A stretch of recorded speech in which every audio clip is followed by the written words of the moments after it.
What's up, everybody, and welcome to a brand new spoiler review episode of Secret Invasion here from the Geek Buddies! Hey! I almost said buddies there. It's just used to the rhythm of the Star Trek reviews. But yes, we are back here to wrap up Secret Invasion episode 6, the season finale. I imagine the series finale aired here just a couple of days ago. So our schedule's lined up to finally record this review, and we got a lot to say about it for sure. So strap in and get ready. Let's introduce ourselves. I'm the Outlaw John Rocha, writer, producer, and host here on the Geek Buddies. I am Michael Vogel, writer and producer of animated TV shows and movies. And this is Shannon McClung. I'm a television actor and an animation writer, where you can see some of our current work right now with Strawberry Shortcake, Barry in the Big City, Season 3, dropping every weekend on YouTube.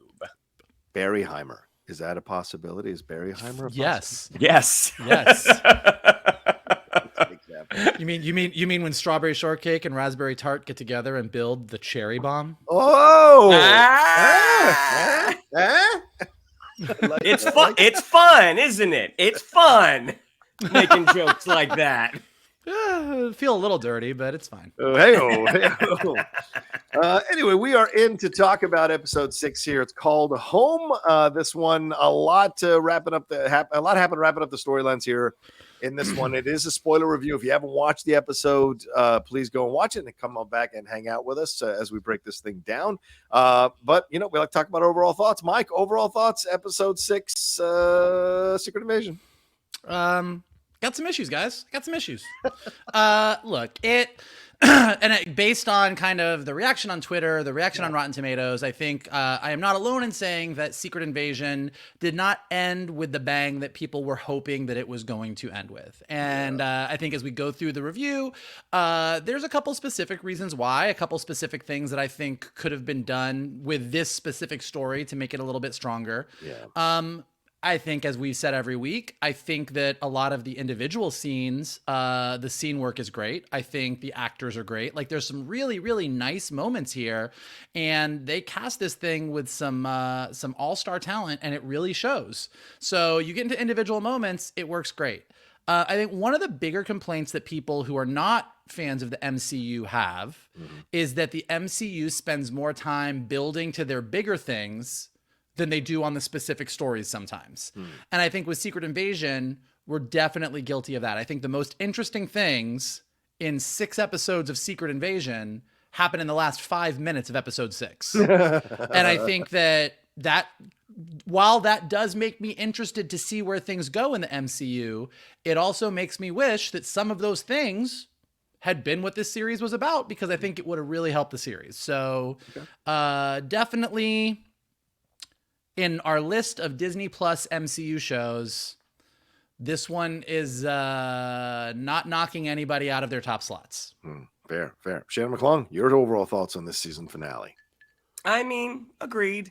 It's interesting because I'm actually going back and rereading the New Avengers arc that leads up to Secret Invasion in the comics, and the feeling of dread that they were able to spread out over all of these issues leading up to this big event. It's just something that we didn't quite get here. And obviously there is the absence of the big heroes, which is, that is a big thing when you're adapting a story like this. I mean, you could almost make the argument like this could have been a phase of the films by itself. I mean, where you get this slow sprinkling of, who are these Skrulls? Where are our friends? What is actually going on here? But as Vogel said, like the individual pieces of it are actually really good. I mean, they cast this really well. I mean, the introduction, especially of Olivia Colman's Sonya, this is a character that I want to see again and again.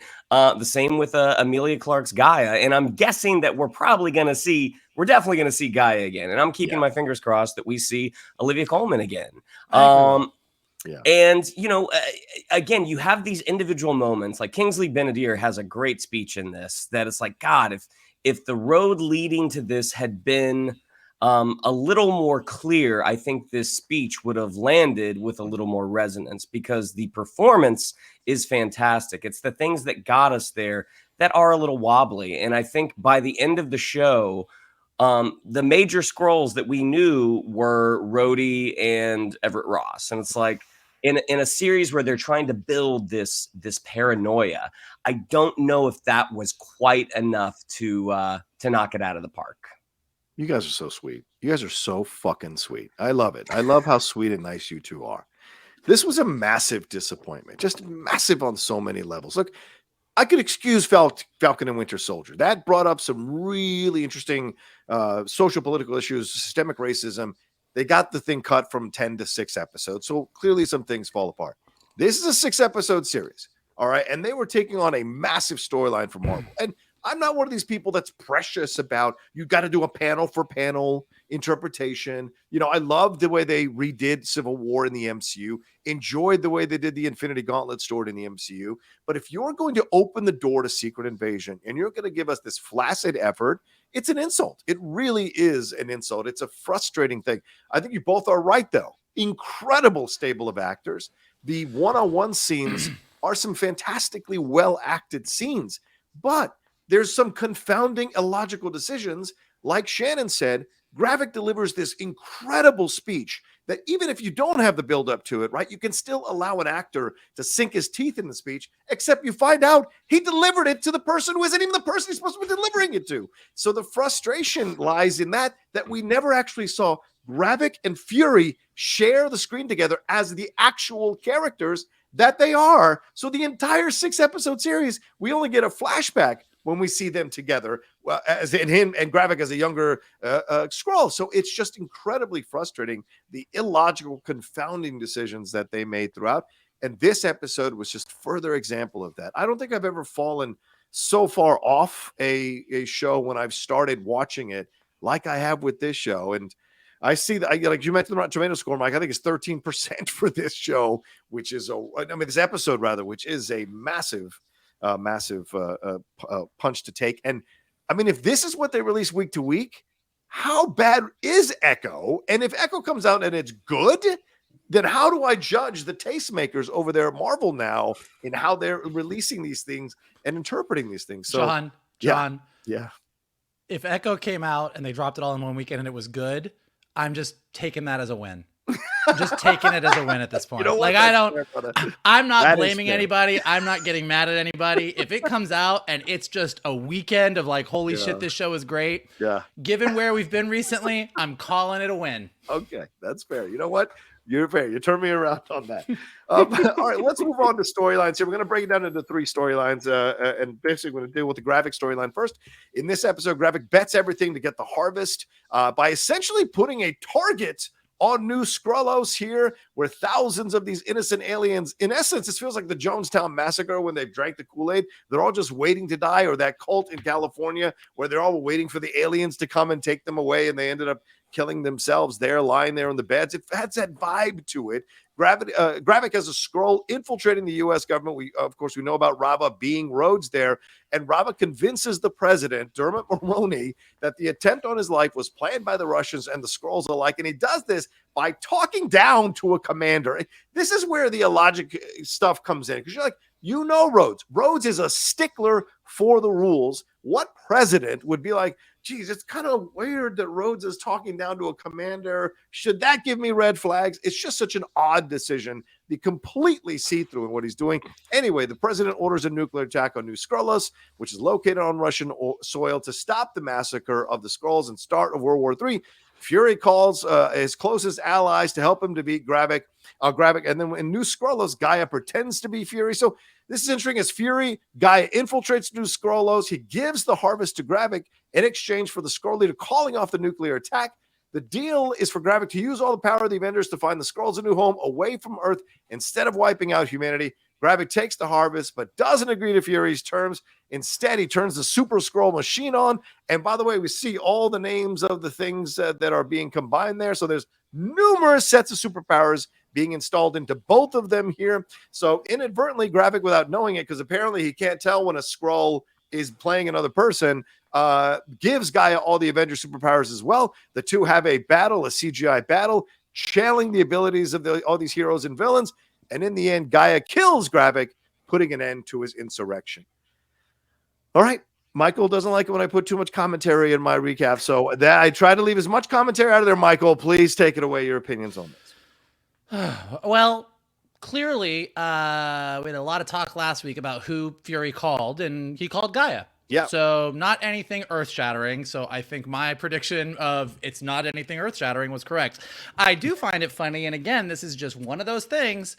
So Fury, Sonya goes, "Where's your superpowered friends?" And Fury says, "I'm not using my superpowered friends. I have to do this on my own. Hold on. Let me call my superpowered friend and get her to help me." Which just really, you're just like, if Guy is allowed to help you out in this way, maybe like call Clint. Yeah. Like, call anybody, like somebody. Like I think at this point, it's maybe okay to be like, call somebody. And again, as we said last week, if the justification at this point was I can trust you, Sonya, and I can trust her, and that's literally all that I have left, and I can and Vara, like that's it. Okay, that's a little bit different, but the whole I got to do this on my own thing really doesn't shine through in the finale when he is very clearly not doing it on his own. In fact, he does very little. So that's kind of a rough one. And John, I think you nailed one of my bigger issues exactly right, which is I think that the scene between Fury and Gravik is great. Yeah. Everything Fury says about I felt relief when the blip happened and I didn't have to worry about this anymore, and it's easier to protect 8 billion people than change their hearts and souls, and Gravik is like, you did this and this is all you and you made me kill people. Wow, that's all great stuff. It is. And none of it is actually said with the two people that want to say it. So when you're doing these sort of shape-shifting type stories, you can always, like, the goal is to always fool the audience. Right. But once it's said and done, you got to play fair with the audience. So if your goal was to have this whole thing, this switcheroo happen so that Gaia can also be Super Skrull for everything you want to do moving forward, then you want to have a Fury and Gravik confrontation in like episode 5. Like you want to move this entire conversation to episode 5 so that Fury and Gravik actually have this conversation, and Gravik then can leave and say, I'm fucking done with you, old man. Bring me the harvest or everybody dies. Yeah. And then whatever Gaia says to Gravik, totally fine, because we had this, you're building this 6-episode arc off of Gravik's got it out for Fury. Fury can't believe it. And we've talked about it from episode 1. Like, what is this relationship between Fury and Gravik? What's really going on? And to kind of get to the end and the rug is pulled out from under us after both of these actors did such nice work in a very well-written scene is just kind of like, I feel like it's not playing fair. Yeah. I'm also a little unclear on Gaia's plan. Like, you and Gravik are evenly matched prior to the harvest. Yeah. Maybe don't let the bad guy get every Avengers power in the world. Like, beat him up before that. Like, the entire, like, I'm going to give you the... And look, I get it. As a fan, we all want to see Super Skrulls fight with all the Avengers powers. So there is a payoff to that. But the way they went around it just kind of seemed silly to me. Look, the battle was fun. It's kind of fun to see these powers work. They learned them very quickly. They were very, very adept. I think my favorite thing, though, is that when Gravik takes the Ebony Maw's power, his little sorcerer powers to flicker away. Look, that all happens, and it's fine. Yeah. But like, given the buildup, and I think, look, we're all saying the same thing. Like, none of us are saying that they needed to take the Secret Invasion comic story and adapt it. And although I don't love the way that they sort of got rid of the superheroes, given what they're doing on Disney Plus, it's a given that you have to work around the fact that you can't have every superhero in the show. So I know, like, we all know that that's what we're seeing. But the fact that, like, they just didn't really get us where we wanted to get, it didn't have that feeling of dread. It didn't have that feeling of, like, where are we going from here? And it just kind of was like, okay. The whole episode kind of felt like, all right, like, I get it. And like I said at the beginning of the review, I kind of like where everybody is at the end. Like, we talked a lot about Vara being a really interesting character that we liked, that we wished we had seen more, and now it looks like we're going to see her more. Don't jump the gun. I'm leaving that for the end part. I know. I'm not talking about it. I'm just saying, bigger picture. Yeah. It ends in a decent place, but this whole process of getting there just kind of really fell flat. Fair enough. Shannon, your thoughts here on the Gravik end of the Gravik storyline here and what happens between him and Gaia. I mean, what you all already said, like the whole idea that like Fury is saying, I have to do this on my own. Then he proceeds not to do it on his own. There's such a more interesting take on I can't trust that these people are Skrulls, are not Skrulls. Right. So the only people I can trust are Skrulls. Like I think there's something just much more interesting about that. And yeah, the whole thing with the Gravik speech again, I mean, I hadn't really considered it until I saw John's outrage, and I'm like, oh yeah, that does make sense. He's not actually saying it to Fury right now. Yeah. And if it's kind of the thing, it's the thing that Game of Thrones used to do really, really well in the earlier seasons, where they would have this bomb drop in the penultimate episode.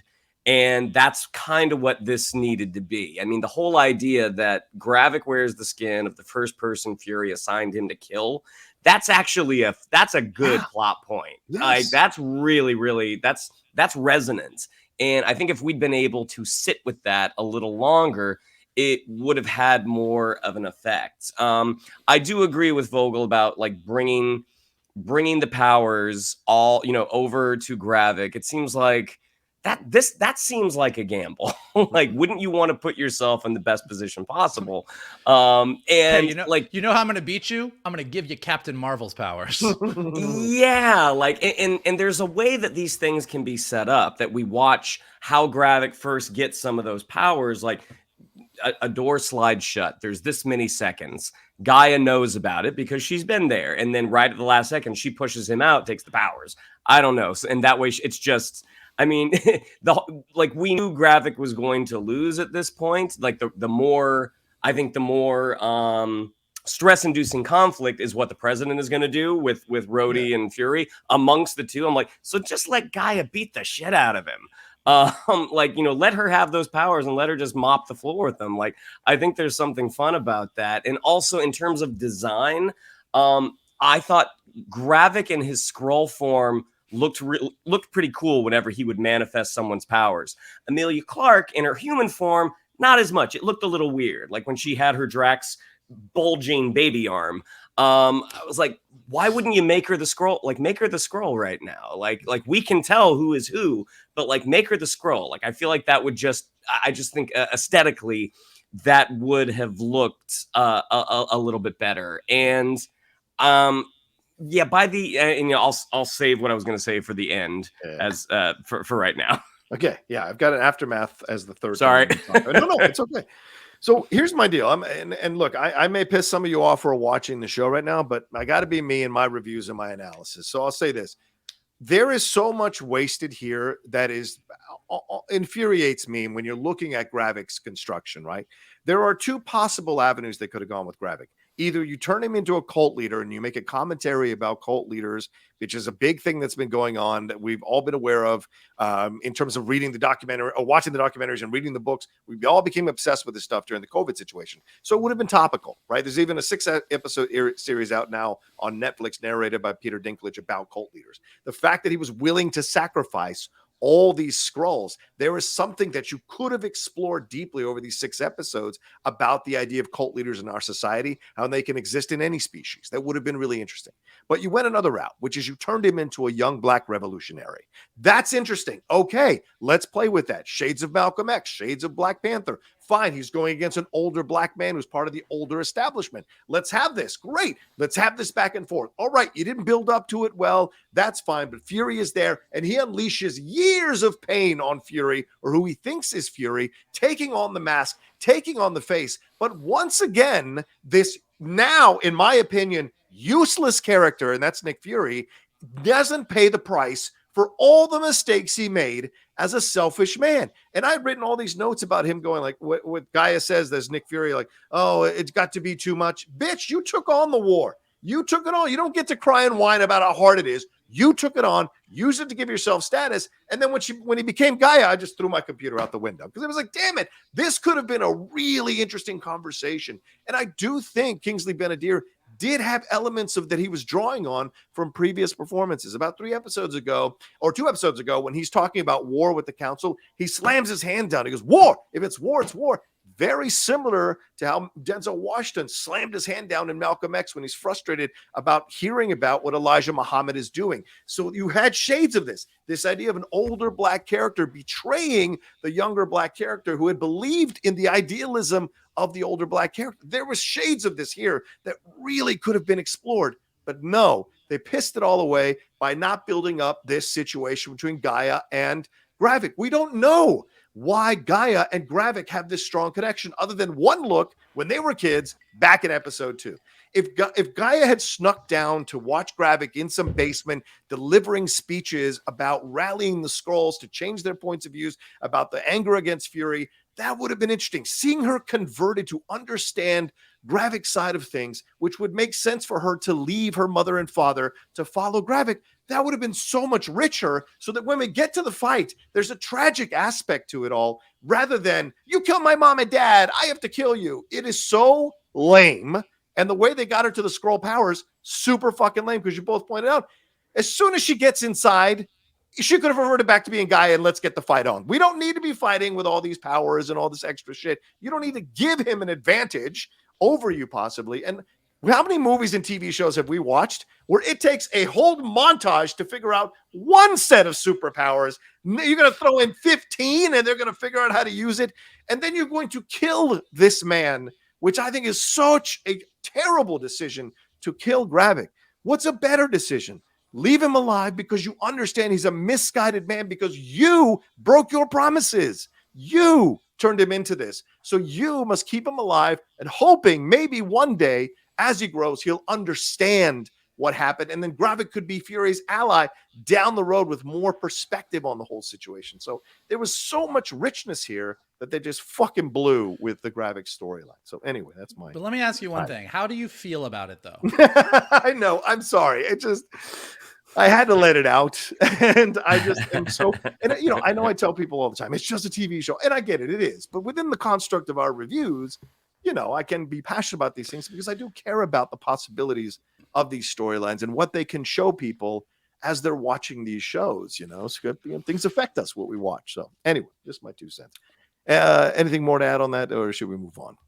Well, I do think, I mean, look, I think you make some very passionate points, but also like, I think you make some really good points that I think that ultimately, as you're looking back at this 6 episode, like, look, it's easy to be like, oh, I didn't like Secret Invasion. It was a disappointment. But every week we've said there's really great scene work, there's really great actors, and there's really great ideas in here. And I think what makes it, there's definitely been shows where I watch them and I just, at a certain point, I'm out. Yeah, right. Like, look, we reviewed every goddamn episode of Willow, but at a certain point you're like, whatever Willow does, I don't give a fuck anymore because this show has lost me. I think with Secret Invasion, there's frustration because it's great source material. Yes. First of all. And Marvel in the past, to your point, with Civil War, with the Infinity Gauntlet, they've adapted really good source material and done super different things with it, but really made it, oh, you got the heart of it. And so there was really great source material, but in addition to that, there's really good ideas. Like everything you're saying about Gravik, there was a lot of really great potential at the beginning because he wasn't wrong. He wasn't wrong. He was extreme, but he wasn't wrong. And we talked about this, I think, whether it was last week or the week before with Gaia, knowing that this whole show, which we kind of figured out, you know, in the last couple episodes, is ultimately going to be a Gaia versus Gravik. That it isn't about Talos versus Gravik. Like there is Gaia is the character in the middle. Yeah. Her dad believes one way, Gravik believes another way, and she's walking that line because she doesn't think either of them is quite right. That's really interesting. Yes. And there was so much, oh, she's here, she's there, what does she do? Like it got so muddy. And they're like, look, the person who comes out of this shining is Sonya because she wasn't muddy. 100%. She said what she was about in episode 1. Yeah. She stayed true to what she was about throughout. Yeah. Came in strong at the end and said, let's go. Like it was like, she's really strong. And so there's a clarity of purpose to her that I think why everybody is, and her performance is like fucking badass, but like there's a clarity of purpose to her that makes her shine where everything else isn't. So I think I'm not quite as upset about it as you are, but I don't think you're wrong. Thank you very much. All right. Well, let's take a quick break and then we'll jump into our other storylines here as we keep reviewing episode 6 of Secret Invasion. Do do do do do do do do do do Now, did you have to go listen to that right before the review to like be like? No, I got real lucky in that I remembered it. I was like, because like I knew what you were doing, but I was like, I don't remember that. All right, well, let's move on to Fury and Sonya. They infiltrate the hospital where the President Ritson is being held. They trick Skrull Rhodey, Rava, into thinking they are under attack. Then Fury and Sonya use tranquilizer guns to take down the president's security detail. When the president is alone with Rava, Rhodey, Fury reveals himself, telling the president the truth about Gravik's insurgents. Skrull Rhodey tries to kill Fury, who in turn shoots Rava in the head, purple blood on the wall. After seeing Rhodey's body shapeshift back to its Skrull form, the president realizes he's been tricked, calls off the nuclear assault, and after being attacked by Gravik, the president decides to pass an emergency bill to classify all people born outside the Earth as military combatants, which gives him an excuse to send apparently death squads around to kill Skrulls, which motivates civilians to start killing innocent people, thinking that they're Skrulls, which is an interesting thing because he may be causing problems with New Asgard by doing this kind of stuff. But in the aftermath, Sonya approaches Gaia, makes a deal with her. Sonya knows the Skrulls need a new leader. And apparently the humans are going to decide who the new fucking leader is for the Skrulls to survive the U.S. president's dangerous new law. Then Sonya wants a Skrull partner to help her save all the people Gravik kidnapped who are still hidden away. They agree to use each other for the sake of humans and Skrulls alike, forming the new Fury and the new Talos. And after saving the planet, Fury decides to go back to Saber after a conversation with President Ritson, where he tells him it's a bad move. Ritson says old Fury wouldn't have thought it was a bad move, but Fury is doing this apparently to go and finally fulfill his promise because miraculously the Kree want to have peace now all of a sudden. So maybe the Skrulls can find a new home. Vara shows up here and who goes along with Saber. She turns into her regular Skrull self to tell him that she loves him. They kiss and then they head on off to Saber. So Shannon, Nick Fury, Sonya, Gaia, Vara, thoughts? From a directorial standpoint, and we touched on this on the last episode, it's just a little plain. Like everything that they're, it's just not the most dynamic of filmmaking. And like to go back on the Rhodey thing for just a second. Ooh, can we not? Nope. It's staying in. It's staying in. Michael, the Scrody is staying in. Oh God. That is honestly, Shannon, that is scrodum. Oh. But the moment that he says to the Admiral, did you take a stupid pill this morning? I mean, at this point, like the audience, like we know, like this is back and this is Skrull. Like I don't think you needed to push it that far. But the whole idea, again, Olivia Colman, as Vogel pointed out already, comes out of this looking the best because from a character, and this is the writing, the character is clear in their purpose. And so the standoff that we have with poor Dermot Mulroney on a gurney with a gun going back and forth. Like if we had been a little more invested in everything, this would have been a very, very tense sequence. Yes. Even though as an audience, we ultimately know what is more than likely going to happen. But because again, the road leading to this has been so kind of wobbly and filled with potholes, it just doesn't land. But Olivia Colman is great. Getting to the end where she does reach out to Gaia. This one doesn't bother me as much because I think she recognizes the danger of the situation, and in the vacuum of Gravik and in the vacuum of all these Skrulls who are starting to be murdered, she probably knows Gaia doesn't want to do this, but Gaia is the best placed. So I think it's more of a suggestion of, hey, this would probably work well. We know we can't beat you, but this is the best hope for your people. What do you think? I'm going to use you. You're going to use me for the betterment of both of our peoples. Like that part didn't actually bother me. The whole thing with Ritson coming out and labeling all these people as enemy combatants. This is the paranoia and the dread that I wish had been in the series from the beginning. That at any moment someone could be a Skrull, and at any moment someone could accidentally be killed because people think they're a Skrull. Like there's something really just rich in terms of story about that. I mean, and we do get to see the one accident. And I'm really curious about standards and practices with this one, because I'm wondering how many headshots you're allowed in a show. Like, granted, they're aliens, but how many headshots you're allowed in a show before it's like, hey, let's label this. Let's not label this, for everybody. But Dad Shannon is here. Oh, interesting. Okay. Yes. I mean, again, I'm an adult. I have no issue with it. Like, okay, great. But it just kind of surprised me having worked on stuff where S&P has come in like, hey, you can't do this. It's but that's okay. Secret Invasion and Strawberry Shortcake, very different, Shannon. Look, the headshot worked in that Strawberry Shortcake episode. I know I lost the fight. I'm standing by it. But I did think the moment between Fury and Vara was nice. How she reclaims her Skrull identity, saying she's not Priscilla, she's Vara, and you do get that kiss at the end. So I actually thought where it ended, that was actually a nice place. Like most Marvel entertainment, I think we are so conditioned to have a post-credit sequence that I went through twice on the credits. Like, well, where is it? Where is it? There's got to be something. You had to have been trying to connect this to something. Where's Harrison Ford saying, I'm running against Ritson, something. I was really hoping that would have happened, but ultimately it didn't. And there you go. All right, Mikey, your thoughts on this whole thing, Fury? And yeah, man, the president in the hospital is wild to me. I'm like, it's the president of the United States. You don't have 3 Secret Service. There's a whole wing of this hospital that is on lockdown. Like it's just so, what's happening? Like, what even is this?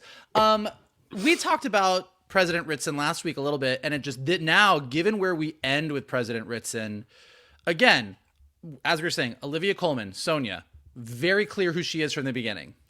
If in that very first episode with Ritson and Rhodey at the White House, when Rhodey is like, oh, this shit went down, Fury's left saber or whatever, if Ritson was cruising for a fight, if Ritson was like, I got to figure out a way to get my numbers up, like, I got to do something big, I got to show everybody that we're strong, like, there's all this shit going on, the blip, like, I gotta be strong. And he was kind of a dick. That would have been something we would have gotten it. And then when we get to this ending, we're like, you motherfucker. But he was just kind of there as here's the thing that Gravik is going to go after. We're going to try and kill the president. And it wasn't until like the last episode that we're like, oh yeah, you're a dick. But like, we knew so little about him as a president and what he was about that it was like, well, that's a wasted opportunity. Rhodey, look, given what Rhodey is wearing when we see Rhodey at the end. Rhodey. Nope, not gonna do it. No, I'm talking about Rhodey. Rhodey. Well, when we see Rhodey, well, no, I'm just saying, given what we see Rhodey, this is about Scrody. Go ahead. Yes, I apologize. Go ahead. Yes. Given what we see Rhodey wearing, and we'll get to that in a minute, it does seem like Rhodey has been a Skrull for a while. Yes. So the fact that in Secret Invasion, she decided to take all the subtlety of her performance and throw it out the window just does seem a little bit ridiculous. Like, there's no subtlety to this Rhodey. This Rhodey is like basically he's mirror universe Rhodey twirling his mustache. You're like, guys, he has got a red neon sign that says bad guy above his head in everything he has done in this entire series. So it just kind of feels like, okay. And then again, for this to be a Nick Fury centered series, to have Nick Fury's big finale set piece thing be standing in a hospital hallway saying, hey, don't trust him. And that's what he does. That's literally what Nick Fury, actual Nick Fury in this episode doesn't get the monologue, doesn't get the confrontation. Actual Nick Fury in a show that is supposed to be about Nick Fury's emotional arc goes, hey, Mr. President, that dude's bad. Trust me. Okay, shoot him in the head. We're done. Like, it all just seems like what, where, how, why, like what. So it just all kind of falls a little flat. Now, as Shannon said, scene with Vara at the end, lovely. Yeah. And you get where their performance was so good and you just wanted more of this. You wanted more of this thing. And again, the whole thing, can you love me as a Skrull or is it just my mask? Is this like that core question would have played a lot better had a lot of this paranoia happened earlier. Look, Ritson's thing at the end, like Ritson's whole, I'm labeling all aliens enemy combatants, that is a big swing for the Marvel Universe. Yes. It also makes sense. After the entire world was blipped out of an existence by one alien and then finding out that there's shape-shifting aliens that have infiltrated the planet, even though we know there's some good aliens, we know a lot of politicians that would, like, the fact that they're just saying, hey, let's get all illegals out of our land.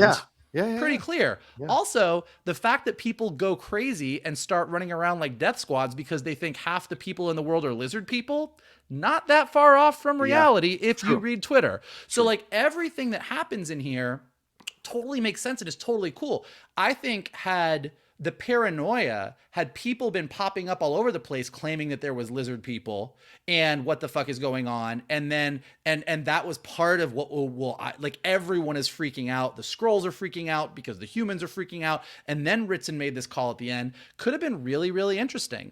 And I think saving this super, super interesting idea for the end, just like it was shocking, like seeing death squads and then seeing a bunch of people like just grabbing, you know, they got their First Amendment right, or their Second Amendment right, and they're going to run around with those guns and they're going to go shoot these people. Like, it's scary because it's not that far off from what we've lived in the past few years. So you're like, okay, this is interesting. This is cool. And it makes me sort of intrigued about where we're going to go, but it also makes me nervous because I think we're going to drop the ball. Whichever one of you said the whole thing about New Asgard, like that's what's interesting, and I feel like they're going to drop it. Like saying all aliens are off this planet, and we all know Thor's an alien, and we all know that New Asgard is populated by aliens, and we know that there's all of these things that we've set up. Like, that's interesting to me. Like, and had Nick Fury said that to Ritson, been like, this is an idiot thing. We had an alien that saved the planet. Thor's an alien. What about New Asgard? What about this? What about that? And Ritson's like, they can all get the fuck off my planet. That's what I think. Like, that's interesting. I'm with Shannon on the Sonya Gaia thing. A person in power in a world government choosing somebody and saying, I think I can work with you. Why don't we put you as the leader of your people? That sounds like history to me. That America's done it. Everyone's done it. Like that's what's happened. So the fact that she does it, and I actually, again, great performances, great dialogue, like her being like, Gaia saying, this is exactly what my dad did. And Sonya saying, oh, let's not make their mistakes. Let's not make this about friendship and love and relationships. Like this is, I'm using you, you're using me, and we're going to make a great relationship. I was like, this is cool. Like, I like this. Show me more of that. Yeah, I think the Fury thing for me, I think they miscalculated the hunger of the MCU fans for a Nick Fury show. I really do. I think we've moved past Nick. I think the MCU's moved past Nick. And Fury is like, you're still paying that great player who can't do it anymore like he used to, but you want to say thanks for hanging around so long and bringing us those championships. And I think that's the frustrating part of it. This entire series has been a great series about a marriage. This has been, I mean, like if you just isolate those scenes, it's an incredible commentary on marriage and how marriage can change and the idea of space. I mean, when Vara says to him, like, I know who I am when you're not around. It's when you're around that I don't know fully who I am. That's a great commentary about marriage, you know? So there's a lot here that could have been, that is explored really well if you just put those scenes together.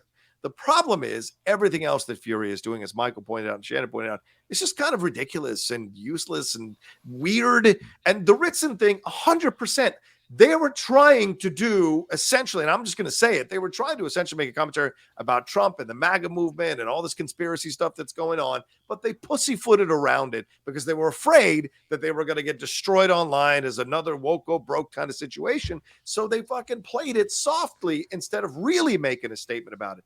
But Michael's right also, I think the images of seeing those, like when they shoot the prime minister there thinking she's a Skrull when she isn't because she was a Skrull, it's just, it's a great commentary there. But more of that throughout the series, I think would have been really fascinating.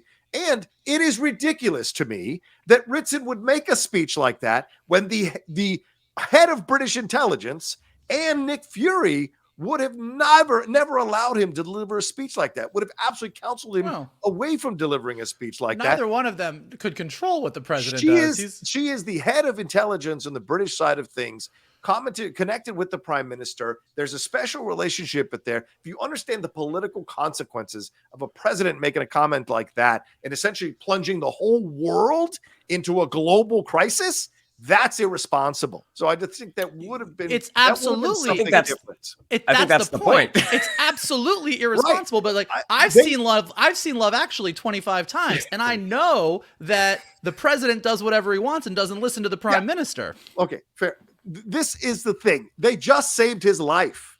So they would have, I would think, a little more cachet to influence the kind of speech he would deliver. So I just felt it was a little ridiculous. And I think because they've done nothing to build Ritson up the whole time. Well, I agree with. Like both Mulroney and McDonald collected paychecks for their insurance on this show because they were useless characters on this fucking show. McDonald literally had 3 scenes in the whole fucking show. That is insane to me, why you would take an actor like that and do nothing with him. And same thing with Dermot. Dermot did more in Scream 6 than he fucking does in this show. And he had 6 episodes to do more stuff in the show. So this is my opinion. You can disagree with it. You have your right to, and that's fine. But like, this is my opinion. I just think it's ridiculous. Really quick before we move on, I know we got to wrap up. But the one thing I disagree with you is, well, there's several things you said that I disagree with. I'm the one thing that I'm going to point out. Stuff, though, but go ahead. But the one thing that I'm going to point out is, I don't think that that Marvel did underestimate our hunger for a Nick Fury show. I think when you look at our reaction to the trailers and you look at our reaction to episode 1, I think the idea of like giving Nick Fury his own show and putting him front and center, we were really excited about. I think where they made an error. I don't know that I was excited. I was excited to see Invasion. So I think we can go back. We have tape. We can go back and watch these episodes. But I think we were excited about a Nick Fury episode. I think we were excited about seeing what he was going to do. I think where they made a mistake is when you set up an episode, when you set up your series where every single person, and I mean every single person, he's old, he's tired, he's not what he was before the blip. There is an expectation. You are saying, oh, look at how lame and bad Nick Fury is. He doesn't have it anymore. He's lost it. And that we want to see him get his mojo back and then be an absolute badass. And what they did was they thought they were giving us that when he went into the mausoleum and opened the locker and got his jacket and got his eye patch. But then he got that and didn't do anything. So like the problem is, had they delivered on their promise, oh guys, look, Nick Fury doesn't have it anymore. We can walk all over him. And at about episode 4, you were like, hold on. This guy's got, like, it could have been badass and it could have reconfirmed why Nick Fury is Nick Fury. But because of the way they did it, particularly not really giving the actual Nick Fury a ton to do in episode 6, that's where we kind of come out and go, I guess Nick Fury is kind of done. I'm not that interested anymore. Yeah. Oh, there we go. Then maybe that's a better clarification in my opinion, is at the end, I'm just like, I don't really want him in the MCU anymore by the time it was over. And that's not what you want people to feel coming out of a series like that, in my opinion. And the Sonya Gaia stuff, I thought, but to me, I didn't like it. I don't like the idea of her deciding who should lead the Skrulls. We've seen nothing in the show that would made us believe that she could create a consensus of Skrulls that would follow her. The only person she knew was Beto, and Beto got his throat slit. So she doesn't sit there having meetings. She hasn't been talking with the Skrull people and having these interactions, and people are seeing, wow, you're really an interesting person with a different point of view. I could follow. There's nothing there. So look, she's got the biggest stick. Yeah, well, but that's then you're repeating patterns. This is my point. You're repeating the fucking patterns that you're supposedly were trying to destroy in the show. So at the end, you have a human being installing the leader of the Skrulls for their own personal use when they need it. And then you're essentially recreating the whole thing. There's going to be a rebellious sect of Skrulls that go like, fuck that. She's working with the humans. Why should we follow her? Oh, because she's a super Skrull. Oh, great. She's a dictator now. It doesn't work. First of all, it sounds like you have more of a problem with the way historical leaders throughout history have planted people in positions of power, because what they did, but so like what they're doing is, you're the heroes. You're not supposed to do that. That's the point. Sonya's not the hero. She at no point in this series has she set herself up to be a hero. Fury, so by connection, she is a heroic character. She's the one that found out the Skrull. She's Sonya's the one that out for Sonya. So at no point in this episode has Sonya been the altruistic, let's do the best for everybody. She has always been. It's not Superman and then no one else is a hero. You know that, right? You can have shades of different heroes. Right, She's but a I'm saying, heroic person. Again, as we've been saying throughout this entire episode, Sonya is the one character in this episode whose clarity of purpose has been super clear.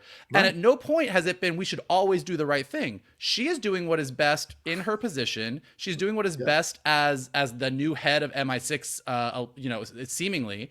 And she's doing what world leaders have done throughout history. So, and as far as Gaia goes, and again, I'm not saying they did this perfectly throughout the series because I think Gaia's arc has not been as clear, but like she is the daughter of the person who was one of the leaders of the Skrulls who brought everybody to the planet. So she has cachet in that point, even if she walked away from him. She was Gravik's second. She's a Nepo baby. She was Gravik's second in command. Yeah, there's Nepo babies in politics. I don't know what to tell you. You're getting I'm mad just about telling the way you, things work. Okay. She, again, I'm not saying it doesn't make a logical sense in terms of the plot point. I'm saying I don't like that they went with the plot point. Understand my criticism. I'm not saying it's not plausible. I'm saying I don't like that they made the decision. That's my point. I mean, I guess, and well, it seems like you're wanting Gaia, and and I could be wrong about this. It seems like you're wanting them to be set up as heroes at the end, and you don't like that they did it for not heroic reasons. But I like it because I don't think either one of them are heroic characters. Like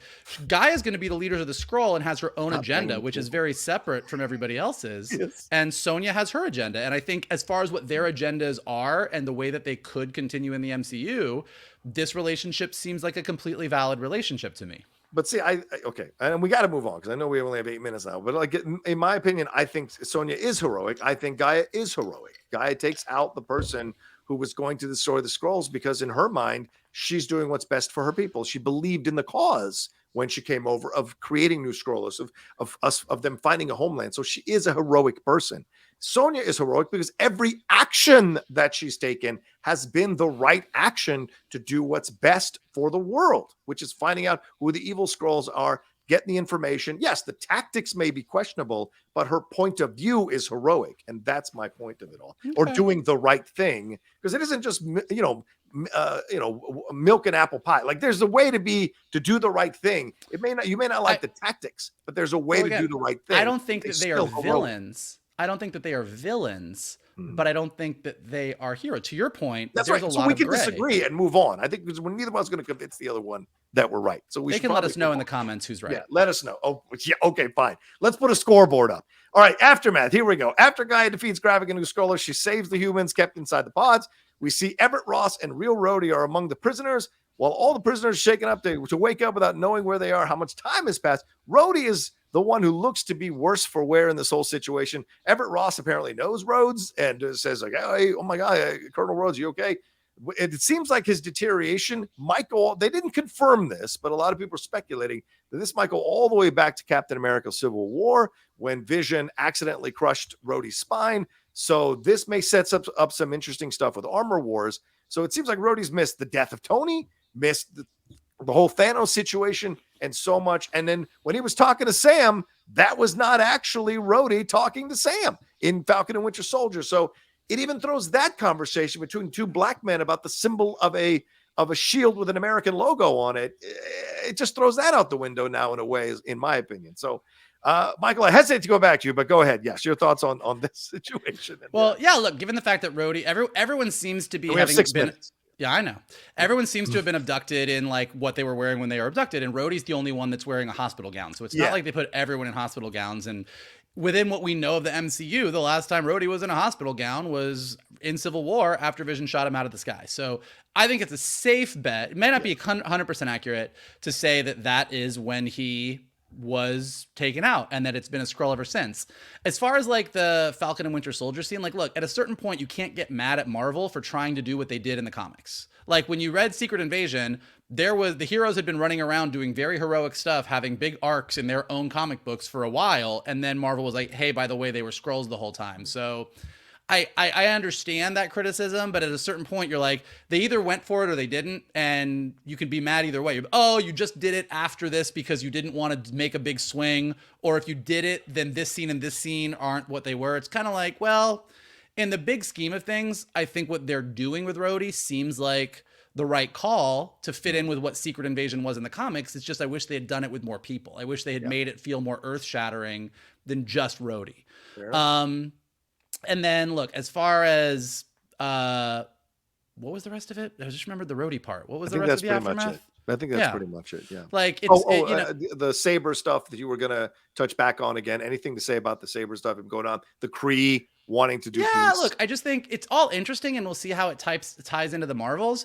I think the Kree wanting, like, the Kree and the Skrull is interesting, and we've never really fully gotten that. So the fact that the Kree are open to talks and that could all go to shit at some point is interesting. We'll see. Saber, I think, is a government facility, so I don't know that you can tell the president he's a piece of shit and then just go back up to your $50 billion spaceship in the sky. But that's a whole other question for another day. So ultimately, like, the aftermath was like, it was fine. Like I said, I think where they ended everything, kind of raising some of the questions, was like, okay, that's interesting. But by the end of this, you were just kind of like, okay. Yeah. All right, Shannon, your thoughts on the end of all of this and where we go from here, man. Yeah, it would have been fun to see more than just the two of them in the pods at the end. Like, they showed us a bunch of characters that we met in the series that we saw for one episode, and while it's kind of like, oh yeah, that's right, that person from episode 2, that moment doesn't really land as hard because it's like, I don't know you. Whereas like with Rhodey, with Ross, I mean, if there had been, someone else down there, it lands a little harder. Like with the whole Rhodey thing, like, yeah, it's like, okay, so post Civil War, at some point they got Rhodey because he can't walk. But I do agree with Vogel because, again, reading the books again, like, there were so many moments that during the Secret Invasion arc that you're like, oh, wait a minute, that wasn't him, that wasn't her. Like, that, I do get that it rings a little hollow when you look back at it, but it is exactly what they did in the books. So, okay. Yeah, I have to disagree with you guys on that because the comic books are not TV shows. TV shows are a different medium, different expectations, different thing you have to do. Comic books, you can mess around with it because it's been on for decades and centuries, decades, and different writers, different storylines, reboots. Issue 0 has happened so many times in so many different stories. But with this, there's a continuity, there's canon, there's things you're supposed to adhere to. And so for me, I don't judge it through that prism as I would a comic book. It's two different prisms that I judge these things through. So, but again, just agree to disagree on that situation. I do, but the number one overall thing is I think Fury gets to get away with everything. No one gets to really call Fury out in terms of really making him pay for the mistakes that he's made. And I just think it's an infuriating thing by the end of this show for sure. And the Rhodes thing, I hope they make it work in Armor Wars. But as Michael said earlier in the episode, you just worry they're going to fumble the ball like they might do with New Asgard. So we shall see. Any final words here? We got 2 minutes left. Any final words, gentlemen, we didn't get to? Anything you guys want to stress or comment on? One final word. Okay. Scrody. Gross. Well, that's the end of our reviews of Secret Invasion. We've got more Marvel stuff coming. We'll see how it goes. But, this is it for us for now. Thanks so much for watching it. Thanks so much for listening to us. Shannon, what do we have to tell them? Yeah, if you'd like to follow us on social media, on Twitter, it's at @geek_buddies, on Instagram at @the_geek_buddies. If you'd like to follow me on social media, on Twitter, it's at Shannon_McClung, on Instagram at Shannon the Geek Buddy. If you'd like to follow Mr. Vogel and tweet Scrody, it's at MKToon. If you would like to follow Mr. Rocha and let him know that comic books, TV, it's all the same thing. What? You can follow him at The Rocha Says. Well, our long watch has not ended. We might be tired right now, but we're going to keep on going and keep covering all of the MCU for all of you. We'll see where things go. Some interesting prospects. Will they run with that ball or will they fumble? Time will tell, but we will be here, and here's what you can do for us. Hit that like button below. Subscribe to Johnny's Outlaw Nation page. Absolutely leave your comments below. Yeah. Please tell Shannon that Scrody is super weird. And, let John know that Vogel's right. So all in the comments below. Really important that you leave those comments, especially the Vogel one. If you're listening to this on a podcast, go ahead and leave us some stars and some comments so we go up in the rankings. And as always, the best thing that you guys can do is retweet this video, post it on your socials, send it to your friends, and tell them to hang out with your buddies, the Geek Buddies. There you go. And of course, Geek Buddies are not done this week. We had our live episode on Monday. We have this episode now. We've got our episode tomorrow, and then Star Trek continuing with Mike and I reviewing Strange New Worlds as well. So Geek Buddies content still to come this week. So look out for all of it. Thank you all so much. Take care of yourselves. Be well. And we'll talk to you next time with a brand new episode here of the Geek Buddies.